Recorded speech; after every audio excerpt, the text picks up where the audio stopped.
ပေါ်အရေးကြီးဆုံးကစိတ်ကောင်းနှလုံးကောင်းရှိဖို့ရဖို့အရေးကြီးတယ်လို့ဆိုတာ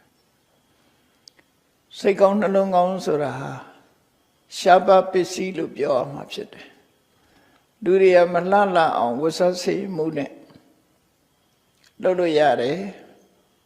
ဒီကနေ့ခေတ်မှာဆိုရင်ပြမယုတ်ကြီးကိုငွေကြေးတနာအကုန်ကြခံပြီးတော့ပြုပြင်ကြတယ်မလှတာကိုလှအောင်ပြင်ကြတယ်သို့တော့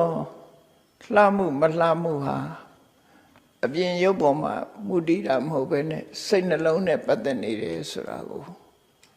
တတိထားမိတဲ့ပုဂ္ဂိုလ်ကအနည်းဆုံးပဲသူနည်းစုဖြစ်နေမြတ်စွာဘုရားအဆုံးအမမှာ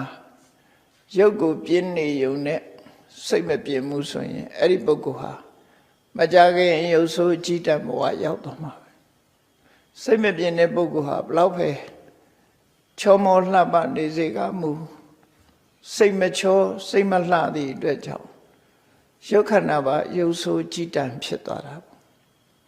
အဲ့ဒါကိုသတိထားကြရမှာဖြစ်တယ်အဓိကနဲ့တာမညသို့မဟုတ်ဝိသေသနဲ့တာမညဒီနှစ်ခုကွဲပြားခြားနားစွာ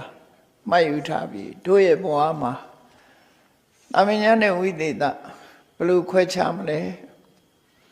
ရုပ်ဆင်းအင်္ဂါဆိုတာတာမညရုပ်ဆင်းလှပမှုဆိုတာတာမညစိတ်ထက်လှပမှုကဝိသေသလို့အဓိကအရေးကြီးဆုံးကစိတ်ထက်လှဖို့ပဲအရေးကြီးစိတ်လှတဲ့ပုဂ္ဂိုလ်ဟာဘဝမှာအယုတ်ဆိုးစရာအကြောင်းမရှိတော့တဏှာမှာလည်းအယုတ်ဆိုးစရာအကြောင်းမရှိဘူးရုပ်ကိုဘလောက်ပြင်းပြင်းစိတ်မပြင်းသမျှလူတွေဟာဆင်းရဲဒုက္ခကလွတ်ကြမှာမဟုတ်ဘူးလို့မြတ်စွာဘုရားကဒါကိုလေးနဲ့ထားပြီးတော့ဟောတာဘုရားမသာဝင်သူတော်စင်တွေပြုပြင်ရမှာကလူတိုင်းအသီးသီးပိုင်ဆိုင်ထားတဲ့စိတ်ဓာတ်ပဲဖြစ်တယ်စိတ်ဓာတ်ကိုဘာနဲ့ပြင်ရမလဲလို့ဆိုရင်စိတ်တူတတ်လို့ရှိရင်မေတ္တာနဲ့ပြင်ရမှာဖြစ်တယ်လောဘကြီးလို့ရှိရင်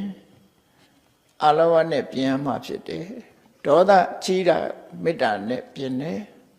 မောဟကြီးပြီဆိုရင်အသိပညာစီးပူအထုတ်ပြီးတော့ပညာနဲ့ပညာမှာဖြစ်တယ်အဲ့ဒါလို့မပြင်မဘူးဆိုလို့ရှိရင်ဘဝဟာတိုးတက်ကြည်ပွားလာမှုမရနိုင်ဘူးရုပ်ခန္ဓာကိုပြင်ဆင်မှုဟာတခဏတာမြတာဖြစ်တယ်ရုပ်ရဲ့တဘာဝဟာ